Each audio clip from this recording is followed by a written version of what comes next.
तळ कोकणात मृग नक्षत्राला फार महत्त्व आहे। कोकणात याला मिरग असं म्हटलं जातं। मिरगाचा पहिला पाऊस पडला की कोकणातला शेतकरी राजा आपल्या शेतात जाऊन तिथल्या देवदेवतांना भक्तिभावाने हाक मारतो। त्यानंतरच खऱ्या अर्थाने शेतीच्या कामांना सुरुवात केली जाते। पण आज मृग नक्षत्र सुरू झाले तरी पावसाची तळ कोकणात वर्णी लागलेली नाही। त्यामुळे आज तळ कोकणात साजरा होणारा मिरग काहीसा कमी उत्साहात साजरा होणार आहे। मिरग म्हणजे कोकणी लोकांसाठी पर्वणी असते। या दिवशी मांसाहाराचा बेत प्रत्येक घरी बनवला जातो। मटण, चिकन, मासे खरेदी करण्यासाठी बाजारात गर्दी असते। आजही सिंधुदुर्ग जिल्ह्यात मुख्य बाजारपेठ असलेल्या कुडाळ मच्छी मार्केटमध्ये काही प्रमाणात गर्दी दिसून आली।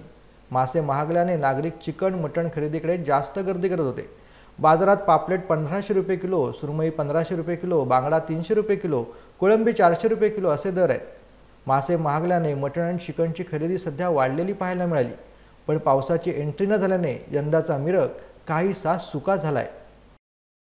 पण आज मिरग म्हणतात गर्दी नाही, मिरगाची तशी गर्दी नाही आहे आणि जो पाऊस पण नाही, जोरदार पाऊस पडला तर मिरग वाटतो।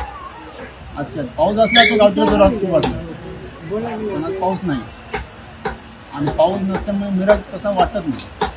मिरग म्हणजे मिरग बघायचा अर्थ खरं म्हणजे चिकन मटनचा जोर असतो। पण आज मासे खाणं चांगलं आहे, त्यामुळे माशासाठी पण गर्दी बरीच। मासे झालं की वर्षभर पावसाळा दुष्काळ आहे, वर्षभर वादळाची संकट आली तरी सुद्धा हे मच्छीमार लोक मासेमारी पण जातात, आपल्या जो रोजगार लोकांसाठी मासे आणतात। पण आज जरी महागाई वाढली तरी सुद्धा कुठे ना कुठे मिरग म्हणून मत्स्य आणि मांस या दोन्हीचा आहार आज आहारामध्ये असेल। कारण आज जरी मिरग म्हणून जरी मासे मटण केलं, चिकन मटण केलं, त्याच्याबरोबर हल्ली चवीसाठी आधी तळलेला मासा असेल किंवा माशाची कढी असेल, याची सुद्धा कोकणात मोठी काय त्याला म्हणतात आपल्या भाषेत आवड खूप आहे। त्यामुळे मोठ्या शहरामध्ये चिकन मटनवरती ताव मारतात, पण आपल्या कोकण भागात गेलो तर आपल्या कोकण भागात घेताना मच्छीवरती जोरदार ताव मारला जातो। तरी सुद्धा खरंच या मच्छीमार बांधवांसाठी यांचे आभार मानले पाहिजे। एवढी मोठी समुद्रामध्ये वादळ असताना कुठल्याही क्षणी काही होऊ शकतं, तरी सुद्धा मत्स्यप्रेमी खेळांसाठी काही लोक मार्केटमध्ये असे मासे आणतात आणि आपल्या जिभेची चोचले पोळतात।